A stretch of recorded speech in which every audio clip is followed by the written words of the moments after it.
USA 9 News at 5. Members of the National Guard are now on the ground in the district following President Donald Trump's federal takeover of D.C. police. This is new video showing them arriving at D.C. Armory. The president says he plans to deploy hundreds of officers. And tonight we're still taking stock of how this executive order is impacting our community. Thank you for joining us on WUSA 9 and streaming on WUSA 9 Plus. I'm Leslie Foster. And I'm Lorenzo Hall. While this order is specifically about D.C., we are expecting this to impact people in Maryland and Virginia as well. So tonight our crews are all over this, looking at what's next. Let's start with Melissa Kim, because Melissa, we know you've been outside the Armory as the National Guard moved into town today. Yeah, hey there, good evening, guys. For the most part, we've seen members of the National Guard arriving here in uniform at the D.C. Armory after President Trump's mobilization of the Guardsmen and women.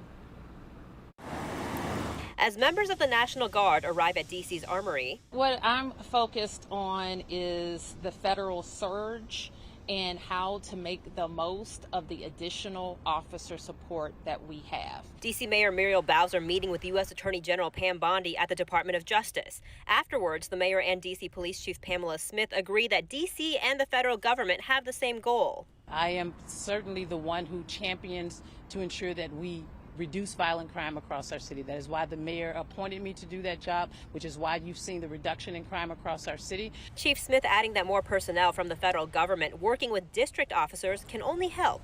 We know that we have to get illegal guns off of our street, and if we have this influx or enhanced presence, it's going to make our city even better. Attorney General Bondi posting on X that there's nothing more important than keeping residents and tourists in the district safe. And the Justice Department will work closely with D.C. government and the Metropolitan Police Department. As for the chain of command, Mayor Bowser clarifying the president's role.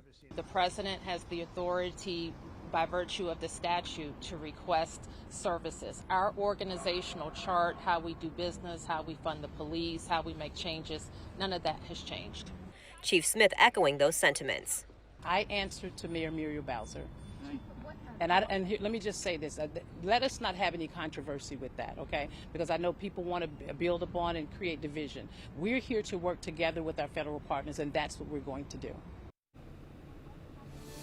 And some strong words from Chief Smith there. And I should note that literally in the last few seconds, you can see some of the guardsmen behind me putting up fencing here because there's been a lot of activity from the media coverage side. There's been local, national, international reporters here covering President Trump's takeover of MPD. We're live outside the D.C. Armory tonight. I'm Melissa Kim, WUSA 9.